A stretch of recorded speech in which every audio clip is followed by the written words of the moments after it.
Hello and welcome to I Know Dino. I'm Garrett. And I'm Sabrina. And today, in our 374th episode, we have a bunch of news, including a sort of besmirched ankylosaur, which I'm going to try to make right. We also have Dinosaur of the Day, Spinophorosaurus, and a fun fact, which is about one of the most unusual ways that animals defend themselves. Ooh. Yeah, I don't think we've ever talked about it before. But before we get into all of that, we want to thank some of our patrons. We got 2 new patrons to thank this week. They are Matt, thank you very much for joining, and also Colton. So thank you as well. And rounding out our shout-outs, we've got Rhinosaurus, Ayrton and Everett, Mr. DNA, Arya and Tristanosaurus, Danny Hermes, Michael, the Georges family, and Taya. Awesome. Thank you so much, everybody. It's so cool to see our dinosaur enthusiast community growing. And of course, that's all happening on our Patreon.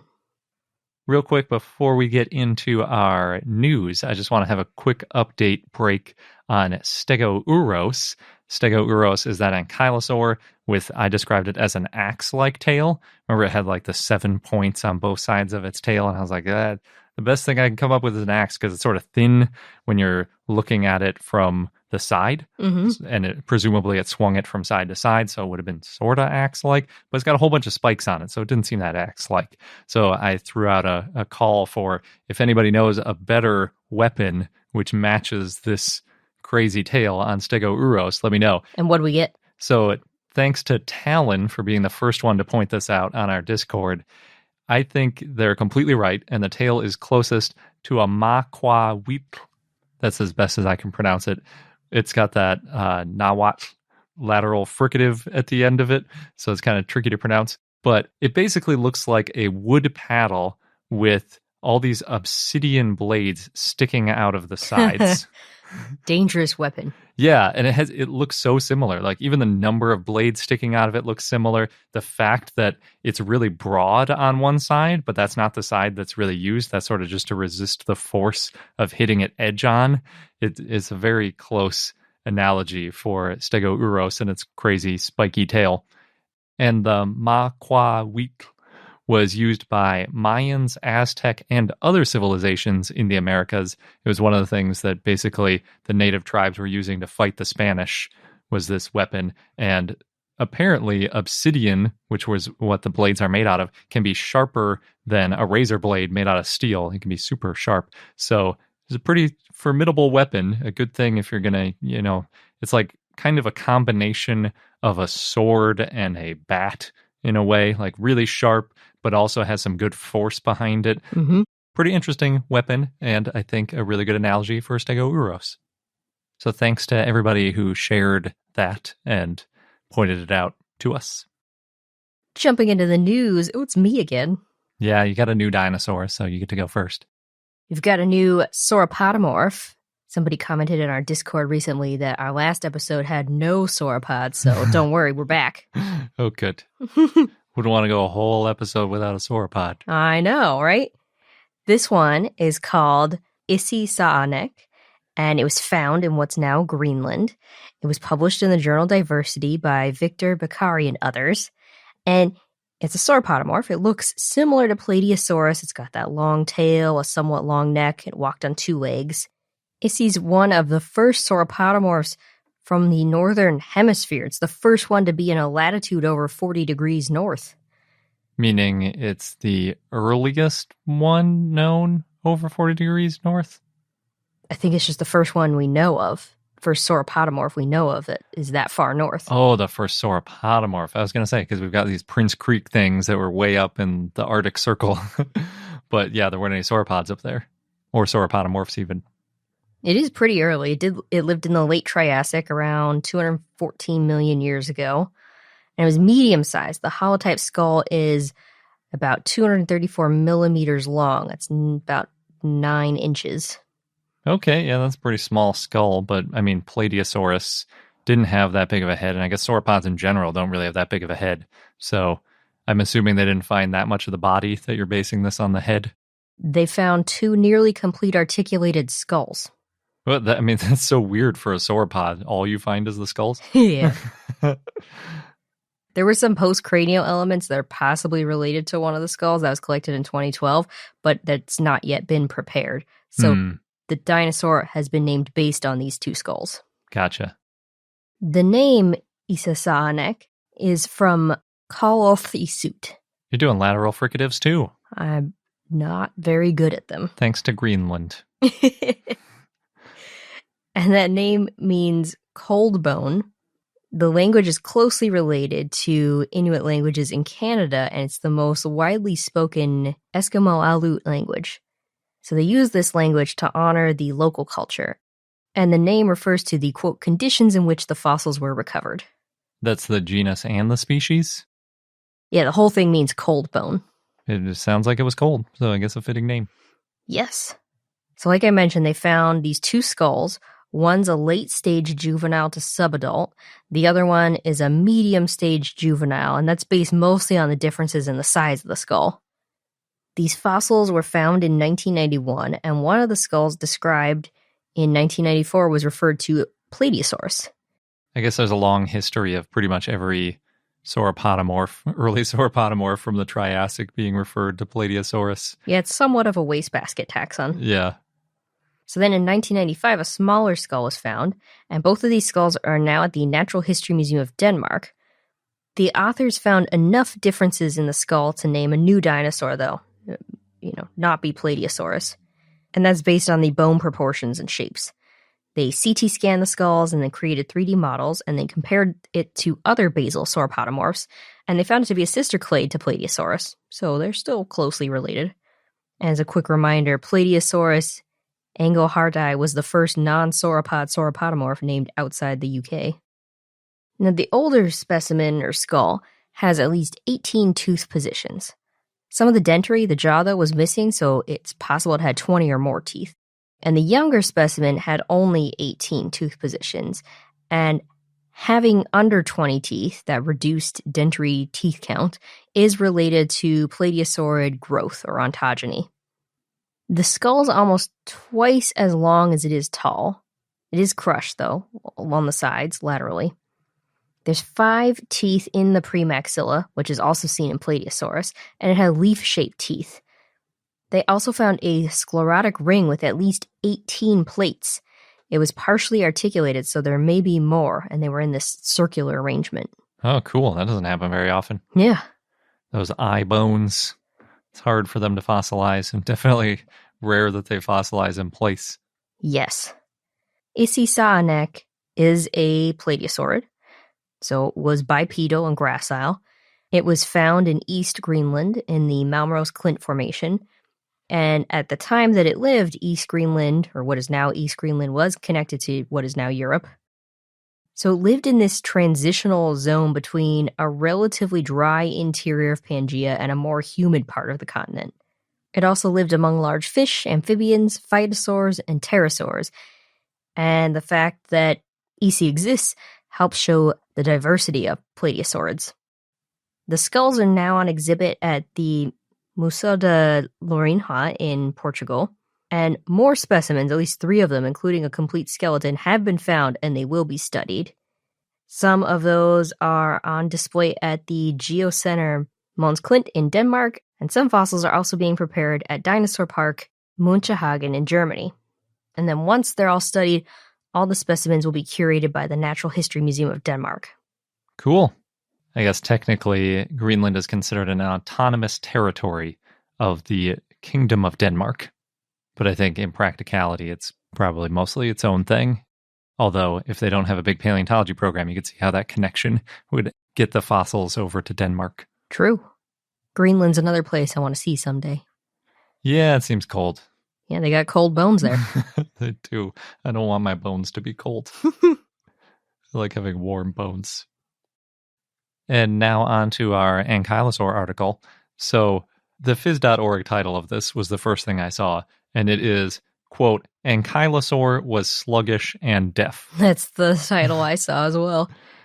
The title in Scientific Reports of the main article, written by Marco Schade and others, is neuroanatomy of the nodosaurid Struthiosaurus austriacus supports potential ecological differentiations within ankylosauria.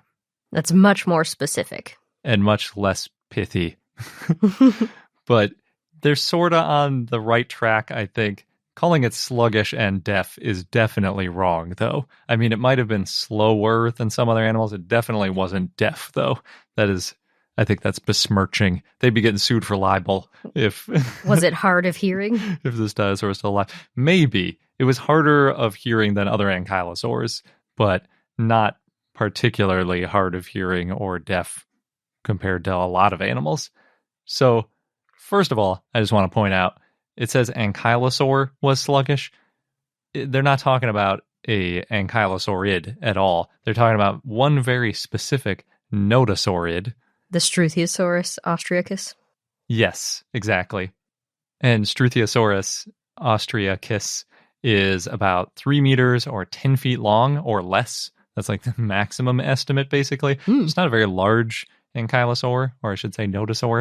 It was probably 1 meter or 3 feet tall or less. So it basically looks like a big tanky dog covered in armor and spikes. That's how you could think about it size-wise. And no tail club because it's a nodosaur. Exactly. It's from the late Cretaceous, or more specifically in the last 20 million years of the Mesozoic. And it was named Struthiosaurus way back in 1870 by Emanuel Bunzel. And that name means ostrich lizard. It's the same root as Struthiomymus, ostrich mimic. And he picked the ostrich part of the name because its brain case reminded him of a bird. He thought it had a bird-like brain case. So it's one of those other early examples of paleontologists in the 19th century recognizing that there were some pretty big similarities between dinosaurs and birds, which is cool. I haven't even heard of this guy before, but that probably just is because... We don't know all of the paleontologists. Yeah. Exactly. This new paper re-examined that holotype brain case, which was named based on its bird-likeness, using micro-CT scanning, so the latest and greatest technology where you can really get in there and see all the details of its brain case. It was overall fairly small, although much bigger than a walnut. That's one of those comparisons that's often thrown around. It's about 55 millimeters by 50 by 50 millimeters, so roughly 2 inches in each direction. There are some, obviously, dips and projections and stuff from that, but it is also kind of a small dinosaur. The semicircular canals, also known as the inner ear, are oriented aligned with the expected head position. So the semicircular canals, again, they're called semicircular because they're basically half circles, and they're in at least 2 directions, sometimes 3.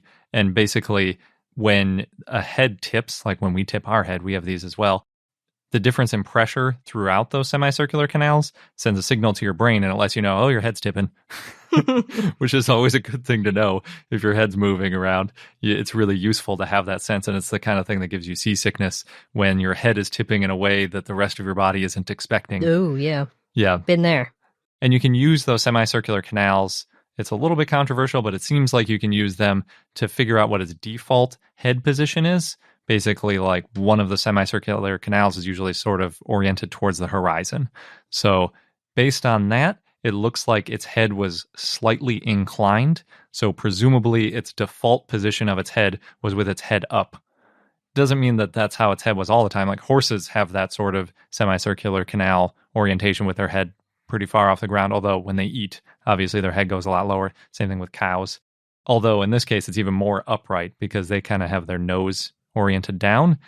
There's some really cool paleo art that came with this, and it looks sort of proud because it's like holding its nose up in the air, basically. But possibly, unfortunately for Struthiosaurus, its semicircular canals are relatively short, which means that unlike large semicircular canals, which make it easier for animals to balance and get the sensitive feedback from their inner ear when their head moves, it didn't have that so much. So in other words, it probably didn't have a lot of pressure, evolutionary pressure, to move quickly and precisely and be able to detect that in its head. So another way you could interpret that is it might have been a little bit sluggish, at least in its head movements, because it had small semicircular canals. So the title is not completely off. No, but it's weird because they say ankylosaur was, and I don't know why they Since it's said a notosaur. ankylosaur. They should have just said Struthiosaurus. Maybe because more people are familiar with the word ankylosaur than Struthiosaurus. Probably. But the weird thing is ankylosaurids, the ones with tail clubs and the ones most people think of when you say ankylosaur, including Chimbarosaurus, Bisectipelta, and Euoplocephalus, which are the main ones we have good brain cases for that to compare, at least the ones the authors used to compare. They all have much larger semicircular canals and presumably, therefore, could detect subtle movements with their head a lot better. Unfortunately for Struthiosaurus, it's also missing a floccular recess. Oh, no. Floccular is a really fun word to say, by the way. That is a fun word. So the flocculus, or in the case of dinosaurs, the floccular recess, helps stabilize vision during head movement. It helps with these reflexes related to the eyes and neck muscles. It's also linked to motor control.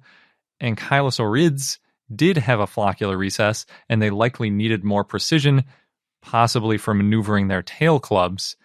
But again, Struthiosaurus did not have a floccular recess, so it didn't have a tail club either. Maybe there's a connection there. It might have also been useful for ankylosaurids if they dug for food, because digging requires, I guess more movement of the head and arms and neck and stuff. So I guess that would be helpful in that way. A floccular recess has been found in Euoplocephalus and Tarchia, which is, I think, fitting since Tarchia is the brainy one, that it would have that additional feature to its brain, or at least its endocast. Stegosaurus and Kentrosaurus also have floccular recesses, and they also happen to have tail weaponry. So there's some more support for maybe that floccular recess is about moving the tail around and moving the head, I guess, in coordination when you have tail weaponry.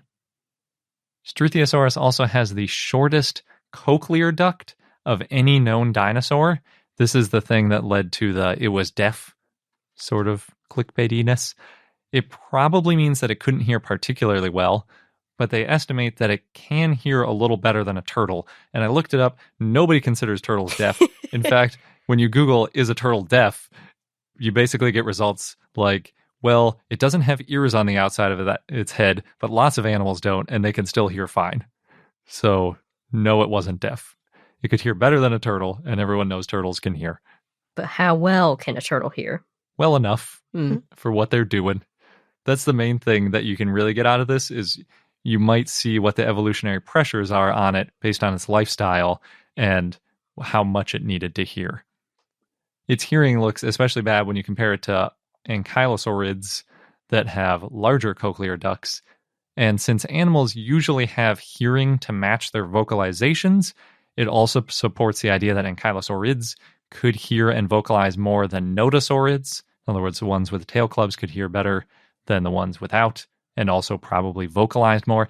That might also mean that ankylosaurids were more social than notosaurids. A lot of times there's a connection between what kind of vocalizations and hearing abilities an animal has and how much they socialize, but not always. The range of hearing, they could calculate the frequencies based on some of the details of the anatomy, and they found that the frequency range was between 296 and 2,164 hertz. For comparison, humans are about 20 to 20,000, so we go less than a tenth of the minimum to 10x the top. That's where they got the deafness part then. I don't think so, because a lot of animals don't have a very broad range of hearing. Humans actually have a pretty exceptionally large range of hearing. I mean, we obviously have really complex vocalizations and social structures too, so that might be our bias of making that connection. But a lot of dinosaurs, including like tyrannosaurs, I remember being roughly in this ballpark. They might go up to 3,000 or 4,000, but they're not in the 10,000 range or anything like that. Basically what it means in terms of a keyboard is they couldn't hear any notes below and including middle C on a piano. At least the fundamental frequencies. So when you play a note, you also get the harmonics above it. So they could hear part of it if you go below it, but they wouldn't hear the fundamental frequencies of those lower notes. And they couldn't hear the highest 6 keys on a keyboard at all. That's all above 2100 hertz. It's basically the same sort of range that a flute can play. So if you know what a flute sounds like, that's sort of the range you can hear. That's quite a variety of sounds. It's not like flutes don't make many noises. They got a range. Do a lot of songs with a flute. Exactly. So it could hear better than a turtle. It could hear the range of a flute. It's not that bad. It might not be good enough to hear like leaves crunching or something, though. Right. Way to come to this notosaurid's defense. Yeah. They called it deaf. It's not deaf. It's not even that sluggish. They also did find that it had a lot of blood vessels around the brain, which might support the hypothesis that they used extra blood vessels around the brain to cool down the brain. Because remember, it's like encased in armor. So maybe if it can get that blood away, maybe towards the ears a little bit, the sides of the head or the top of the head, that would help with cooling down the brain. The way the authors summarized the details of the ear is it, quote, suggests a rather inert lifestyle without the necessity of sophisticated senses for equilibrium and hearing, end quote. So the way I read that is it's the ultimate minding its own business dinosaur. Or sluggish. Well, it's just eating, probably alone. It's not worried about attacking anything or being attacked. Not talking to anybody or listening. It's just hanging out, enjoying its food most of the time. That's the way I interpret it. And the press release did come with a really beautiful piece of paleo art depicting Struthiosaurus by Fabrizio De Rossi, and it shows some really impressive shoulder spikes on it as well. And then also, I think that fairly proud head position. And lots of osteoderms all over its body, too. So presumably, if something was going to mess with it, it would pull an armadillo and just sort of hunker down, or maybe even just ignore it because nothing was going to mess with it anyway. Right. They're too afraid of those shoulder spikes. Yeah. Or, it just must not have had a whole lot of pressure to develop defenses or good hearing or the ability to run away. Really a lot of things. Which is what led me to the fun fact. All right. I look forward to it. Yeah. Our next news item, the Mace Brown Museum of Natural History in Charleston, South Carolina, is offering a new paleontology scholarship. Nice. Yeah, it's funded through crowdfunding. Oh, weird. Specifically a donation box inside the museum. And this money will also go to outreach programs and maintaining the fossil displays. So the first scholarship they've already chosen is going to go to geology and Spanish major student Camille Sullivan. And as part of the scholarship, she's also working as a docent at the museum, which is pretty cool. Next, in Frisco, Texas, they're building a new library that is going to include a life-size model of a T-Rex skeleton. Oh, wow. Yeah. Everything's bigger in Texas. That's true. They put full-size T-Rex replicas in their museums or their libraries. So this library, it's opening this fall, 2022.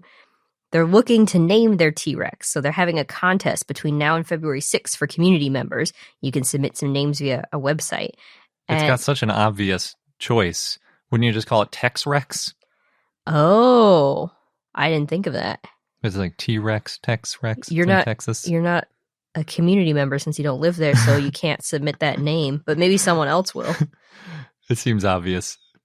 Well, we'll see. They're expecting their T-Rex to be the library's mascot, which is pretty cool. And it said they're going to be able to do some cool things. They're not too clear on the details other than somehow it can track you and talk to you. Oh, wow. Yeah. So that probably just means that there's a motion-activated speaker. Right. Is my guess. Because if it's a model of a T-Rex skeleton and not like a big animatronic, yeah, I don't expect it to be turning. That would be kind of creepy if like the bones were turning towards you. Ooh, yeah. Moving their head. Well, they said they also have some Easter eggs throughout the library that's tied to the T-Rex. So who knows? Maybe there's some animatronics going on. I don't know. It's nice to hear that libraries are adding dinosaurs. Mm-hmm. Just put dinosaurs everywhere. Yeah. And then last in the news, Sir David Attenborough has a new documentary coming out later this year called Dinosaurs the Final Day. And it's going to be about a dig site in North Dakota known as Tanis. It's part of the Hell Creek Formation. Oh, we haven't heard an update on that in a really long time. Well, we will later this year. Oh, cool. Robert De Palma and a team have been working on the area the last 3 years to figure out what happened the day the asteroid hit Earth. And it sounds like they're going to try to put together a minute-by-minute picture of what happened. Awesome. Yeah, that was when we covered it. It had fossilized fish that basically had spherules that were presumed to have rained down from the impact, like glass that Oh, rained yeah. and solidified and then got stuck in their gills. And then the fact that all this stuff was mixed up and everything, it looked like it might have been caused by a tsunami or earthquake seiches or something like that. That's going to be some crazy visuals. Yeah, that's awesome. I'm glad we're getting an update. I was thinking about reaching out to Palma to see if he would update us. But I guess he's been busy. Yeah. Attenborough's also busy, and he's 95 years old. Wow. It's impressive. That guy doesn't stop. Nah, when you do what you love, I guess. Mm-hmm. So I'm not sure when exactly it's coming out other than later this year, but hopefully the sooner the better. Yeah. And now onto our dinosaur of the day, Spinophorosaurus, which was a request from Morgan via our Patreon and Discord. So thanks. Spinophorosaurus was a basal sauropod that lived in the Middle Jurassic in what is now Niger. And it looked like other sauropods. It was bulky with a long neck and tail and on 4 legs. It had a somewhat upright posture, though. 3 specimens have been found, and it's one of the most complete known basal sauropods. As a subadult, it was estimated to be about 43 feet or 13 meters long, and the paratype was estimated to be about 46 feet or 14 meters long. It's also estimated to weigh about 7 metric tons. Spinophorosaurus had a short, deep, broad brain case and spatulate or spoon-shaped teeth, as well as 13 neck vertebrae. Its neck vertebrae was similar to Jobaria and Cetiosaurus. It had small air-filled internal chambers in the dorsal vertebrae, also known as the back vertebrae. And it's interesting because air sacs are known in much later sauropods. Because this one's only from the Middle Jurassic. And it's a basal sauropod. It had a rigid spine and neural spines that were wrinkled, as well as a robust pelvis and a strong, rigid tail. And that tail had more than 37 caudal vertebrae. You don't often hear sauropod tails described as rigid. Yeah, that's true. Pretty unusual. The chevrons in the front of the tail were blade-like, and the chevrons in the back of the tail were rod-like. Now, originally, it was thought that Spinophorosaurus had spiked osteoderms at the end of the tail. And they thought, well, this right supposed osteoderm was larger than the left one and a little bit different in shape, so they probably didn't form a pair. These tail spikes, when they were thought to be spikes, were thought to be large and bony near the end of the tail and arranged in a similar way to Shunosaurus. That's a sauropod that lived around the same time in what is now China. And does have some pretty cool tail weaponry. Yes. Then in 2012, Emanuel Schopp and others found that the tail spikes were somewhat L-shaped and more like the L-shaped bones found in the Howe Quarry in the Morrison Formation than the tail spikes of Shunosaurus. They also weren't as wrinkled or rugose compared to other dinosaurs' osteoderms. And the L-shaped elements of Spinophorosaurus were a bit broader than the L-shaped elements found in the Howe Quarry, and they had a triangular outline. They also found broken edges, so it's possible that, they didn't think they came in a pair, but maybe this was a pair that came in the same size. And one of them just broke more than the other? Yeah. But last, these were found below the scapula, the shoulder blade, so they suggested that instead of tail spikes, these were clavicles. So there's a big difference between a tail spike and a shoulder bone or a collarbone. Yes. The type species is Spinophorosaurus nigeriensis. It was described in 2009 by Christian Rems and others, and the genus name means spine-bearing lizard. That's based on what was thought to be those spiked osteoderms on the end of the tail that are now thought to be clavicles. And the species name refers to the Republic of Niger. A couple individuals were collected in 2006 and 2007 at the rural community of Adderbisanat, and a juvenile was also later assigned to Spinophorosaurus. A lot of dinosaurs were found in Niger in the 1960s and 1970s, and Paul Serino excavated there between 1999 and 2003 and found Jobaria and Afrovenator.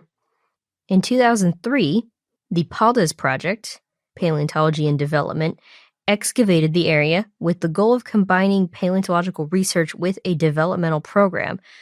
The idea was to improve infrastructure, education, and promote tourism. In 2005, Ulrich Joger and Edgar Sommer were exploring the area, and locals told them about some large bones in a new locality. So they found a rounded bone tip coming out of the surface, and that turned out to be a complete femur of the holotype of Spinophorosaurus. Nice. Yeah, they also found a shoulder blade and a vertebra. These fossils were found in hard, brittle siltstone and then removed with light blows from hammers. They worked with more of the local people and found most of that specimen in 2 days, and it was mostly complete. It's in a death pose. And in a photograph of that holotype at the dig site, it looks like those fossil digs that you see at museums where you brush away the dirt and there's a nearly complete dinosaur. It's crazy. Oh, that's awesome. Yeah, it sounded like when you're describing the rock that it was brittle. That what you want is a brittle rock and a not brittle fossil underneath it. So if that's the case, yeah, you could remove a lot of the rock in the field, which would be handy. Yeah, it looks really cool. Now, they didn't have the right equipment or permits at the time, so they covered the fossil with debris to protect it, and then they went back to Germany with plans to do a full excavation via the Braunschweig Museum. They got a permit in 2006, and the plan was that in exchange for excavating, the museum would build a new school in the area. Oh, that's a nice exchange. Yeah. They also got sponsors, and this project was called Project Dino. Now, around the same time, the Paldes team from Spain was also working in the area. The mayor of Aderbitanat, Mohamed Eshika, had given the team from Spain permission to excavate the skeleton that Joger and Sommer had been working on, and that skeleton, the holotype, ended up being shipped to Spain without the German team knowing.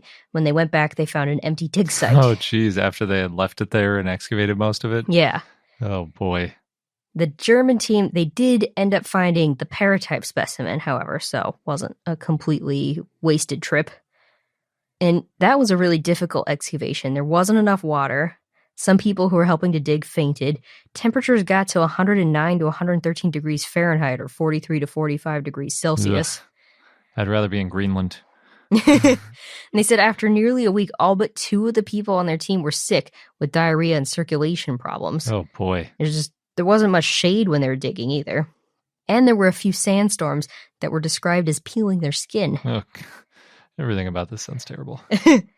So their team, they finished on April 3rd, and then Eshika told them about what happened to that first skeleton that went to Spain. And to make up for it, he led them to another fossil site where they found the back end of possibly a Jobaria skeleton, but they had to leave that in the field until the next season. And the team from Spain canceled their plans to excavate for that season after the outbreak of the Tuareg rebellion from 2007 to 2009. So the Spanish team didn't swoop them again? Yes. But the Germans went back. They worked together with the local community that was comprised of people of various cultures, the Tuareg, Hausa, and Fulani people. And the dig was organized by a local Tuareg partner, Ahmed Bahani, and Tuareg chief and mayor of the village, Mohamed Eshika. This dig happened during a civil war. They were protected by the mayor, Mohamed Eshika, and the army. Wow. It's like the Bone Wars, some of those. A little bit, yeah. There were also snakes and scorpions and monitor lizards that they came across while digging. One person on site, they said, was a herpetologist, so they knew what to do if they were bitten by a venomous snake. They could ID the venomous ones, too. Yeah, and then at night they used flashlights and went snake hunting. Oh, jeez. I guess it's better to be on the offensive with snakes. At night, they're a little slow, too. Yeah. Get them out of the area. While digging, they also found petrified wood, conifers, crocodile teeth, and fish scales. So when Spinophorosaurus lived, this area was swampy and wet. Both the German and Spanish teams ended up working together to describe Spinophorosaurus. Oh, cool. Yeah. It took about 2.5 years to prepare the paratype. The paratype was about 70% complete, so then the holotype helped fill in the missing pieces. And between those 2 specimens, most of the bones are known, although no forearms or hands have been found. The holotype includes a brain case, parts of the skull, and most of the skeleton, and the paratype includes a partial skull and incomplete skeleton. The specimens are managed by the Musée National d'Histoire Naturelle in Niger, and they were returned after being on exhibit briefly, and then they 3D printed the skeleton. So the specimens are back in Niger. Oh, nice. Mm-hmm. That's great. Hopefully next time they find a dinosaur there'll be some local paleontologists who can work on it too. Yeah, it does sound like paleontology has gotten bigger there. Spinophorosaurus was the first sauropod to have its skeleton 3D printed. Oh, that's a fun claim to fame. Yeah. In 2012, Adrian Paramo and Francisco Ortega described a small sauropod that was found near the two Spinophorosaurus specimens. This one had 14 vertebrae, including all the neck vertebrae and some back vertebrae, and they were smaller compared to the other specimens, and there were also parts that weren't fused, so that one is considered to be a juvenile Spinophorosaurus. Maybe they were living in herds. There were also dinosaur tracks found near the Spinophorosaurus skeletons, including 6 footprints from a medium-sized sauropod and 120 two-toed theropod footprints, possibly by swimming theropods, which may be why one toe didn't leave a mark. Unless it's a raptor. They leave two-toed tracks as well. There's a lot of similarities between Spinophorosaurus and Middle Jurassic Eurasian sauropods like Shunnosaurus, as well as Mamenchisaurids. There's similarities in the vertebrae and humerus. And there's a lot of differences between Spinophorosaurus and Lower and Middle Jurassic South Gondwanan sauropods, based on the shape of the neural spines, humerus, and vertebrae.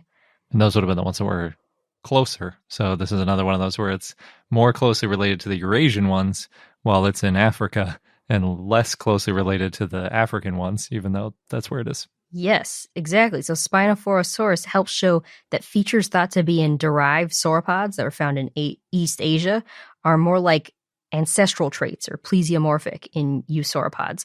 So there may be a connection between sauropods from the Jurassic and what's now North Africa, Europe, and East Asia. And then important sauropod development may have happened in what is now North Africa. And where Spinophorosaurus lived, that area was near the equator and wet in the summer and had lots of plants. Much less surprising place to find a sauropod than Greenland. Or sauropodomorph, I should say. In 2012, Fabian Knoll and others looked at the brain case of Spinophorosaurus, and they found it didn't have reduced vestibular apparatuses, these sensory apparatus in the inner ear, which may mean it was more important for Spinophorosaurus to have vision and coordinate its movements between the eyes, head, and neck. In 2018, Benjamin Gentin-Sacchino and others reported a probable pathology in Spinophorosaurus due to injury, and they found that Spinophorosaurus had fast-growing bone tissue. In 2015, Vidal and others made a 3D model to study how Spinophorosaurus moved and found it couldn't move its tail much. It had these overlapping chevrons like dromaeosaurs and ankylosaurs. That's that weird rigid tail. Yeah, that's so strange. You always think of sauropods as bending their necks a lot, and then usually the tail would bend to sort of help counterbalance or sometimes be used as a weapon. There's lots of reasons to have a flexible tail. Doesn't seem like there's a lot of good reasons when you're that big to have a rigid tail. But there must have been some reason. Yeah. In 2020, Daniel Vidal and others looked at similarities between giraffe and sauropod necks as they grew up, and they looked at the specimens of Spinophorosaurus, because they're from different ages, as well as an adult and newborn giraffe, and they CT scanned all the bones. And they found that both Spinophorosaurus and giraffes get more flexible necks as they grow. It's the opposite of me. I've been getting less and less flexible the more I've grown. Well, you're not a giraffe. Yeah, that'd be nice. They found that a subadult Spinophorosaurus could move its neck more than Palladiosauris and other previously analyzed sauropods, quote, enabling its neck to engage in many different postures unattainable by other sauropods, end quote. So its neck got more flexible as it grew, but its tail was just rigid the whole time. Strange. Yeah. They found Spinophorosaurus was probably a high browser, like giraffes, that's based on the relatively long humerus and narrow snout, and had an overall range of motion similar to a giraffe. But they found that Spinophorosaurus was as flexible in the neck as a giraffe because it had almost twice the number of neck vertebrae compared to a giraffe. So there's not as much flexibility in between the vertebrae compared to a giraffe, but it had so many that the whole neck was still flexible. Nice. Yeah, it's always surprising how few vertebrae giraffes have in their neck, considering how flexible they are. And based on the Spinophorosaurus skeleton, it could probably, quote, browse on vegetation at nearly 3 times the height of its shoulders. Wow, that is really Brachiosaurus or Giraffatitan-like, or Yes. giraffe-like. Yes. And to drink water, it would have needed to splay like a giraffe. I guess that helps explain. Maybe that could be why its tail would be more rigid. If it's got more of an upright posture and the tail sort of going down behind it, it's not all that useful. It might not be as long and all that. So True. And then they found Spinophorosaurus to have a more vertical posture than previously thought, with its tall shoulders and an elevated neck that was well above shoulder level. And that's based partially on having this 20-degree wedged sacrum, the vertebrae between the hips. Yeah, the idea being the angle of the back tells you something about the angle of the feeding posture, I suppose. Yeah, so Spinophorosaurus' snout was about 16.4 feet or 5 meters above the ground. A post on SVPOW agreed with Vidal and others about their reconstruction and how Spinophorosaurus had wedged sacrum, so it had a more inclined torso and neck. That means that the tail and torso are not parallel with each other. However, it also mentioned that the bones are not enough to show how vertebrae articulated, and models need to incorporate intervertebral cartilage, which Vidal and others mentioned, but said that since we don't really know how much cartilage there was, it's likely we won't ever know. We saw some stuff at SVP last year, though, of ways that you can recreate the cartilage in between vertebrae by looking at specific features of the bone. So hopefully, now that it's been a few years, maybe someone can look back at it and iron it out. This seems to be a popular dinosaur to study. There's a lot of studies on it already. In 2018, Vidal and others tested hypothetical mating postures to see if Spinophorosaurus performed a cloacal kiss, backwards mating, or if the male mounted from behind. And they found that the male could mount the female from behind while resting its front legs on the back. The tail was flexible enough to get out of the way, but it couldn't perform a cloacal kiss unless they did backwards mating, where they approach each other backwards and have their tail flexed sideways. Oh, interesting. Okay, so like one reverses into the other one. That's cumbersome, but I guess sauropods are cumbersome creatures. I guess, yeah. There's a model of Spinophorosaurus outside the Braunschweig Museum, and that's nicknamed Namu, after the museum's name. So you can see a Spinophorosaurus there.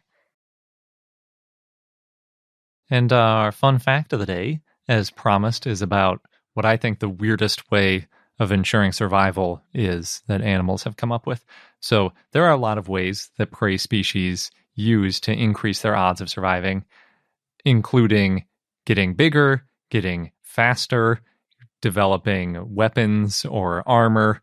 All of those make a lot of sense. The one in this case, though, is called predator satiation. And it basically relies on the fact that predator stomachs are only so large, so they can only eat so many of the prey. It's different than safety in numbers. So safety in numbers often reduces the total casualties for a group, meaning that if you have the same number of individuals on their own, more of them will get eaten than if you combine them into a group. For example, a herd of wildebeest has safety in numbers because the larger adults can fight off predators as a group, where one individual might not succeed, and then there's the added benefit that they can protect the young by keeping them sort of in the inside. So herds have a lot of safety in number benefits. Predator satiation would basically be like if the wildebeest just had a whole ton of baby wildebeest and just said, well, the predators can't eat all of them, and just sort of let the predators have their fill. Isn't that kind of what sea turtles do? I don't know if that counts as predator satiation, because I'm not sure if those animals actually have full stomachs at the end of it. Okay. It might in some cases, but I'm not sure if it does in every case. I think in that one, some part of it is just them racing to the water and the idea that some of them will make it past the predators, not necessarily that there's going to be so many turtles on the shore that all of the animals will be completely full. Usually in order to achieve predator satiation, maybe in all cases, you need many, many, many mating pairs to combine all of their offspring together for it to work. It's obviously not the most advanced defense mechanism either, because it doesn't take a ton of coordination or intelligence or really anything. For example, both plants and animals, there are examples of predator satiation. So I think one of the most fascinating examples in India is called Mautum, and that's the Hindi word for morning. It's also known as the rat plague, rat attack, or rat flood. Oh. Gives you a hint about what might be happening. Lots of rats. Yes. It happens exactly every 48 to 50 years in northeast India. And the rats aren't satiating a predator. They're actually the predator in this case. The bamboo seeds are the prey. Oh. So in this case, it's a plant using predator satiation. So northeast India is full of dense bamboo forests, and about every 48 years, the bamboo in one species flowers at once. Every single individual bamboo plant. What happens at the end of a bamboo life cycle is it dies and it releases seed. It goes to seed. Some people say there's grasses and other plants that do this too. And it needs those seeds to plant because that's the only way that the species continues.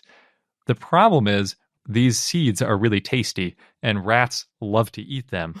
So what the bamboo does is the fact that they all go to flower at once, they go to seed at once, they satiate the rats with their seeds so that the rats can't possibly eat all of the bamboo seeds, and enough seeds make it past the rats so that the next generation of bamboo can get established. The problem for humans in the area, though, is that the rats multiply very rapidly with this huge food source because, the seeds last for a little while and rats can reproduce super rapidly, so they can have a couple generations of babies with all this additional food, and that's where you get the rat flood. Once the rats stop finding new seeds, they end up spreading into surrounding farms, paddies, granaries, etc., and eating all the food that people are expecting to eat. This has caused many famines throughout history. They're well documented from 1862, 1911, and 1959. In 1959, at least 100 and likely thousands of people starved to death. Oh, no. And this was reportedly because the government thought the rat flood was a superstition and that it was just like, people doing an astrology sort of, we think there's going to be a lot of rats coming. They're like, no, it actually happens every single 48 to 50 years. We can tell it's coming. And the fact that the government didn't listen to them actually prompted a war that ultimately led to Mizoram being established as a new state in India. So this rat plague / predator satiation by bamboo had really important political ramifications as well. And then in 2006, because you may realize 1959 is more than 50 years ago, in 2006 there was another rat plague, and they prepared for it by partially switching crops to spices that rats aren't interested in, like ginger and turmeric and things. And the army also helped with pest control by putting out tons of rat traps and rat poison. So you knew it wasn't a superstition then. Yes, they had definitely learned their lesson. In fact, the party, that was like a sort of a separatist party, was named after the famine caused by that rat plague. Very interesting. There are also lots of other bamboo predator satiation events that occur regularly around Asia, South America, and Africa on different intervals with different species. So they're not all 50 years. Some of them are more like 30 years. There have been some really bad ones in Southeast Asia, too, where over 10,000 people died. So it's a very serious event that occurs pretty regularly. It's possible that the rats inadvertently caused the bamboo to become a predator satiation species. The idea is basically that bamboo seeds that are released on schedule with the mautum survive, while the bamboo seeds on any other schedule quickly get gobbled up by the rats that are around. And then over time, all of the bamboo in that species ends up shifting over to that same schedule. It's a cycle. Yeah. It's also possible that the bamboo figured it out on its own because plants can't communicate with each other and things. A more famous example, at least in the US, is cicadas. They have a rhythmic breeding season, which is another example of predator satiation. Cicadas are, if you're not familiar, these giant bugs that spend over 99% of their lives underground as nymphs around tree roots, mostly in the eastern and Midwest US. They emerge in crazy numbers. One study found a minimum of 32 per square foot. One, cicada season. I've seen pictures and videos of people covered in cicadas. There are so many cicadas. When I grew up in Wisconsin, I lived through at least one of these cicada events. I think probably two. That translates, by the way, to about 344 per square meter, or as the researchers estimated, 1.4 million cicadas per acre. That's an insane amount of cicadas, obviously. They only emerge on prime number years, for example, every 13 or 17 years, presumably so that different cicada species don't emerge on the same year and sort of screw up their predator satiation effect, because it's better if you're spread out a little bit species-wise. After the cicadas come out, they spend a couple of months making crazy loud mating calls, which is really irritating, and mating. And then the nymphs go underground for a decade or two again before repeating the cycle. And that's how they do it. That's how they survive. It's purely predator satiation. They have absolutely zero defenses against predators. They just figure if 1 million of us come out at once per acre, they can't eat all of us. I think some people eat them. Yeah, for sure. I mean, there's so much food. Why not? One of the cicada's main predators, by the way, is dinosaurs, or birds. That's not surprising. Yeah. It's a feast. We also know of at least one dinosaur that seemed to practice predator satiation, and that is passenger pigeons. They used to live in eastern and central North America. Unfortunately for the birds, though, humans could hunt much more than the predators they were used to evolving satiating. So there were actually hunting competitions to see who could hunt the most passenger pigeons. One hunter reportedly killed 30,000 birds in a competition. Wow. Which is insane, and obviously a huge waste. I was just thinking, that's too much meat. And eventually people overhunted passenger pigeons so much that they are now extinct. Obviously, humans are crazy effective predators, and we need to be careful not to drive more plants and animals to extinction. And it does seem like the ones that rely on predator satiation might be some of the most vulnerable, because they come out in huge numbers, and if you just go there and catch all of them, then they're gone. But on a happier note, it does make you wonder if any dinosaurs in the Mesozoic practiced predator satiation. Could be. I'm imagining like 100,000 sauropods all emerging out of the ground from buried nests at once. That would be amazing. And we've seen in a lot of dinosaur documentaries the sauropods that are running to safety. Yeah, but this would be like they don't even bother to run to safety like cicadas. They just sort of come out of the ground and it's like, okay, try to eat us. There's so many of us. And one day we'll get large and destroy you. Yeah. And that wraps up this episode of I Know Dino. Thank you for listening. And if you are not yet, consider joining our community on Patreon, patreon.com/iknowdino. Thanks again, and until next time.